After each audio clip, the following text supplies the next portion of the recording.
পুরা পানি স্টেশন একটু স্টেশন স্টেশন পুরা পানি ডুবি গ'ল স্টেশন আজি ডুবি গ'ল রেল ট্রেন সব ডুবি গ'ল এই সব ডুবি গ'ল এই সব পানি পানি এই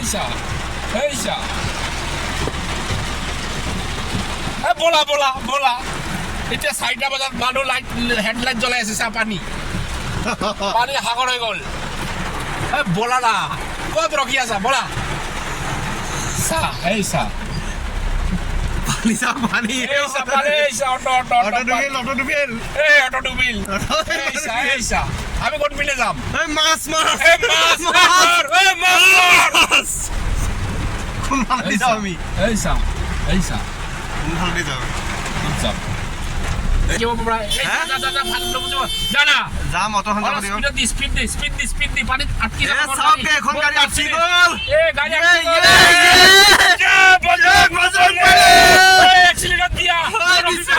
পানীত ফাঁচিম এক্সিডেণ্ট দিয়া ফ্লাইঅভাৰ ধৰো যাম মাছ চিৰিজ হয় ভাই এটা পৰা পানীৰ ওপৰেদি আহিলোঁ মই জিকি গ'লো কি কৰিবা আন্ধাৰ হৈ পৰিল একদম আন্ধাৰ হৈ পৰিল এতিয়া হেডলাইট জ্বলাব পৰা অৱস্থা হ'ল পানী দি ৱেগনাৰ গৈ আছে এতিয়া তাৰ পিছে পিছে আমি গৈ আছো দেখা পাইছা মোৰ ৱেপাৰৰ স্পীড বাঢ়ি গ'ল আৰু কি কৰিব আগত ট্ৰেফিক জাম পাই গ'লো আগত ট্ৰেফিক জামত অলপমান বাধা দিছে অলপমান ৰখিব লাগিব ইয়াতে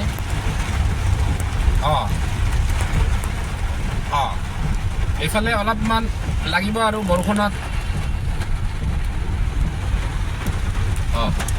ট্ৰেফিক জাম পালোঁ অলপমান এই চাওক আপোনালোকে এইটো চাওক আমি কোনটো পৰিৱেশত আছোঁ এতিয়া চাওক এই বগা চেণ্ট্ৰ দেখিলেই মোৰ খং উঠে আজিকালি কিয় গম নাপাওঁ সেয়েহে চাওক এইটো হ'ল বগা চেণ্ট্ৰ মই চালে খং কিয় উঠে আজিকালি মই গম নাপাওঁ লাষ্ট গেট মই বাছৰ কণ্ট্ৰেক্টৰ বনি যাওঁ নেকি এতিয়া পল্টন বজাৰ বানপানী কি কয় পল্টন বজাৰ বানপানী বোলে পল্টন বজাৰ এই চব আমিও আধা আধি পানীতে দিয়ক বুজিছেনে গাড়ীটো যিমান চাপৰ আমাৰ আধা আধি পানীতে আমি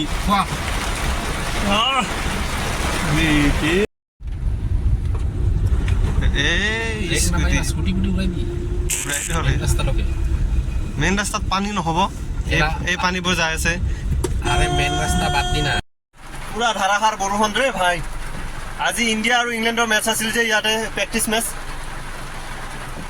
গৈছে আমি এজন ৰিক্সা এখন পঠাই দিছোঁ ৰ'বা এটা গলিত বহুত পানী হয় এজন তাতে আছে ফচি মানে তাক আনিবৰ কাৰণে ৰিক্সা এখন পঠাই দিছোঁ তাৰপিছত আৰু বৰষুণ বতৰ কি কৰিম ক'ৰবাত যাই আড্ডাই পিটো লুডুৱে খেলোঁ গাড়ীত বহি এজন উঠিও গৈছে ৰিক্সাত আৰে ভাল লাগিছে এজন ৰিক্সাত উঠিও গৈছে আৰু ৰেল ষ্টেচন দেখিছেনে ৰেল ষ্টেচনতে চালা ইমান পানী ভাবক মাজতে ৰাখি থৈ দিছোঁ আৰু কি হয় হ'ব ইণ্ডিয়া আৰু ইংলেণ্ডৰ প্ৰেক্টিচ মেচ আছিল যে গ'ল আজি বৰষুণৰ কাৰণে আৰু বহুত মানুহ আহিছিল প্ৰেক্টিচ মেচ চাব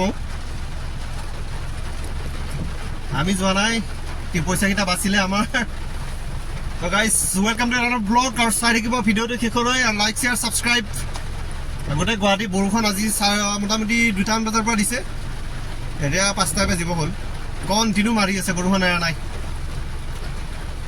দি থাকক দিয়ক এই ৰাতি পৰিৱেশ চাওক বৰষুণ চৰষুণটো গ'লে এতিয়া আৰু বৰষুণ নাই ক্ৰিকেট মেচো মালিকা হৈ যাওঁ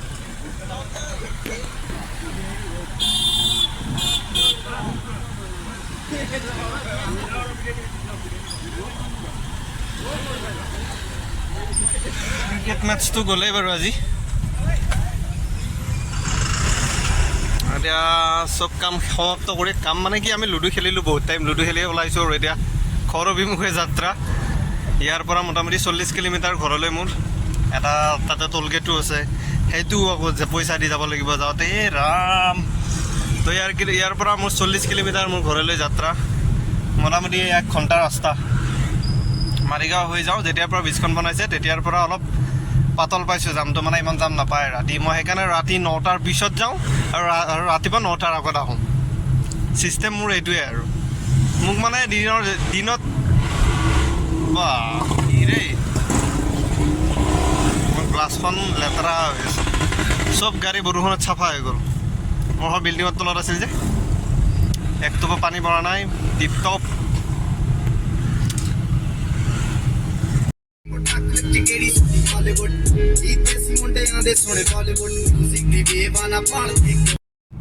ফাইনেলি মই মদনপুৰ টোলগেট পাই গ'লোঁ আহি কথা এটা কওঁ আপোনাৰ লগত অলপমান কথা শ্বেয়াৰ কৰোঁ মই যদি সহযোগ বা যদি কিবা ৰাইট কোৱা বুলি ভাবিছে তেতিয়াহ'লে এটা কমেণ্ট কৰিব প্লিজ আৰু যদি কিবা ভুল কৈছোঁ তেতিয়াহ'লেও এটা কমেণ্ট কৰিব জালুকবাৰীৰ পৰা এইটো টোলগেট আপোনাৰ 25 কিলোমিটাৰ দূৰত আছে অৰ্থাৎ গুৱাহাটীৰ পৰা 25 কিলোমিটাৰ আগতে এই টোলগেটটো আছে হে এই টোলগেটটোত আছে কিন্তু মোৰ কথাটো হ'ল কি মোৰ ঘৰ বাইহাটা চাৰিআলিত ঠিক আছে মই বাইহাটা চাৰিআলিৰ পৰা জালুকবাৰী অৰ্থাৎ গুৱাহাটী যোৱালৈকে মোৰ গুৱাহাটীত কাম যিহেতু কৰ্মসূত্ৰে মই গুৱাহাটীত ৰেগুলাৰ যাব লাগে তো মই যোৱা অহাৰ সলনি মই কিমান দিব লাগে গম পাই নাই ডেইলি 200 টকাকৈ এতিয়া কথাটো হ'ল কি ডেইলি 200 টকাকৈ যদি মই দিব লাগে আৰু মোৰ সমষ্টি এইটোৱে পৰে কমলপুৰে পৰে যিটো সমষ্টিত মোৰ টোলগেটটো আছে এইটো সমষ্টি মোৰ কমলপুৰে পৰে তো কথাটো এইটোৱে যে মোৰ এইটো সমষ্টিত টোলগেটটো পৰাৰ পিছতো মই ডেইলি 200 টকাকৈ দিব লাগে এইটো ৰুল ৰেগুলেশ্যনৰ বাহিৰত দাদা কাটি লওক মানে মই অলপ এইটো অলপ প্ৰব্লেম কাটি লওক তাৰপিছত কৈ আছোঁ পইচাটো কাটি লওক পইচাটোতো দিব লাগিব ন এতিয়া কাটা গ'ল 130 টকা এতিয়া মোৰ 130 টকা গ'ল আকৌ ৰাতিপুৱা যাওঁতে মোৰ 60 টকা যাব তো 160 130 90 190 ধৰ 200 টকা আৰু 10 টকা এটা কম জানো 200 টকা এটা গ'ল এতিয়া কথাটো হ'ল কি গাড়ী গ্লাছখন অলপ লেতেৰা হৈছে কথাটো হ'ল কি মই 200 টকা দিয়াৰ পৰা মোৰ আপত্তি নাই ঠিক আছে মই কৈ লওঁ কথাটো মোৰ 200 টকা দিয়াৰ পৰা মোৰ আপত্তি নাই যদিহে মোৰ ইনকাম 2 লাখ টকা হ'ল হয় তো ৰেগুলাৰ মই 200 টকা দিয়াৰ পৰা মোৰ কোনো আপত্তি নাই যদি ইনকাম 2 লাখ টকাও নহ'ল হয় যিটো চেলাৰী পথ আৰু মোৰ ব্লেক মানি বহুত থাকিলে হয় তেতিয়া মোৰ 200 টকা দিয়াৰ পৰা মোৰ আপত্তি নাই ঠিক আছে তো মোৰ এই দুইটা বস্তুৰ এটাও নহয় নাই মানে না 2 লাখ টকা মোৰ চেলাৰী না ব্লেক মানি বহুত এতিয়া মই যিটো কাম কৰোঁ যিটো পইচা পাওঁ সেইটোদি মই টোলগেট আপ ডাউন কৰি গাড়ীত তেল ভৰাই খাই মেলি কিবাকৈ চলি থাকিব পাৰোঁ আৰু মই সেইটো বস্তু কৰিব পাৰোঁ তাত বাহিৰে মই একো কৰিব নোৱাৰোঁ কথাটো হ'ল কি টোলগেটটো ইয়াতে আছে সেইটো বাৰু বেলেগ চেপ্টাৰ টোলগেটটো ইয়াতে আছে সমষ্টি মোৰ এইটোৱে কমলপুৰে আৰু কমলপুৰতে টোলগেটটো আছে আপোনালোকে গম পাই চাগে যিটো সমষ্টিত টোলগেটটো থাকে সেইটো সমষ্টিত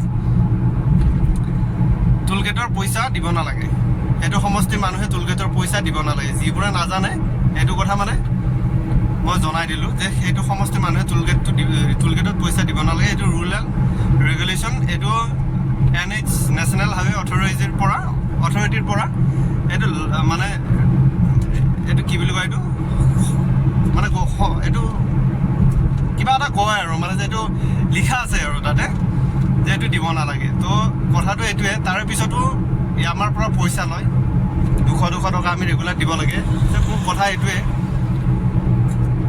200 টকা দিওঁ কেমেৰাটো মোৰ ফালে কৰি লওঁ তেতিয়া বুজাত অলপ চাগে সহজ হ'ব আপোনালোকৰ 200 টকা দিওঁ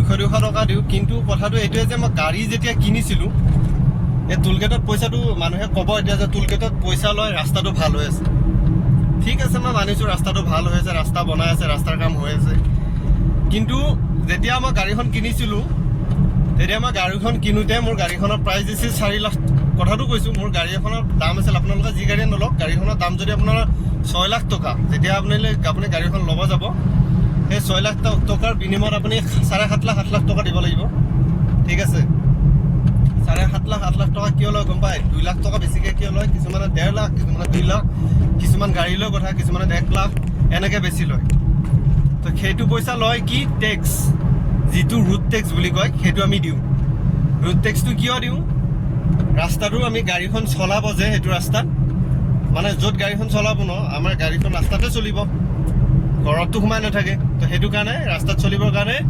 মেইনটেনেন্সৰ কাৰণে আমি ৰুট টেক্সটো দিওঁ, সেইটো এটা বেলেগকৈ পইচা লৈছে। তাৰপিছত এইটো টোল গেটেদি বনাই পেলাই পইচা লৈছে। ঠিক আছে, এতিয়া মূল কথাটোলৈ আহোঁ মই। হেমন্ত বিশ্ব শৰ্মা ডাঙৰীয়া কৈছে, এইটো মানে অলপ চিৰিয়াছ মেটাৰ। হেমন্ত বিশ্ব শৰ্মা ডাঙৰীয়া কৈছে যে কৰ্ম কৰিব লাগে, আমাৰ ল'ৰা ছোৱালীবোৰ যিমান ভিতৰত আছে ওলাই আহিব লাগে, উবেৰৱালা চলিব লাগে, সেইবোৰ চলিব লাগে। চিৰিয়াছ মেটাৰ হে এইটো। অলা উবেৰ চলিব লাগে, অলা উবেৰ চলিব লাগে গাড়ী। গ্লাছকেইখন খোলা হৈছিলে, গৰম ধৰি যায়। অলা উবেৰত মানুহে গাড়ী চলক, বাছ চলক, টেক্সি চলক, কিবা চলক।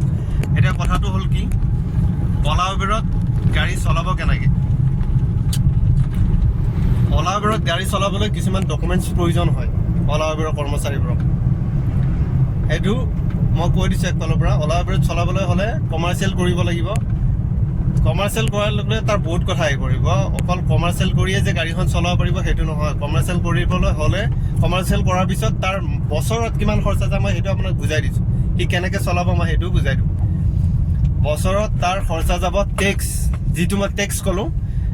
সেই কমাৰ্চিয়েল গাড়ীখনে টেক্স দিব লাগিব বছৰত 6,000-7,000 টকা। যদি 4 হুইলাৰ হয়, 4 ছিটাৰ হয়, তেতিয়া সি দিব লাগিব 7,000 টকা।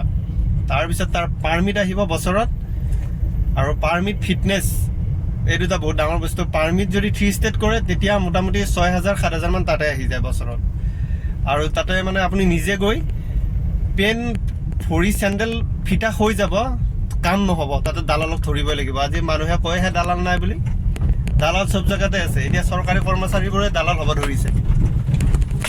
তো তাতে পাৰ্মিট ফিটনেছ বনাব যাতে আপোনাৰ চেণ্ডেল হৈ যাব। আৰু ফিটনেছটো মই কৈ দিছোঁ, কমাৰ্চিয়েল গাড়ীখন যেতিয়া কিনিব ন, সি যেতিয়া চলাব ন, তাৰ গাড়ীত দাগ লাগিবই, চকাত টায়াৰ হৈ যাবই। ঠিক আছে, সেইবোৰ যদি আপুনি চেঞ্জ নকৰাকৈ ফিটনেছ বনাব যায় ন, তেতিয়া ফিটনেছ নিদিয়ে দ্বিতীয় ফালৰ পৰা, বুজিছে? এইটো চব চেঞ্জ কৰি লৈ যাব লাগিব।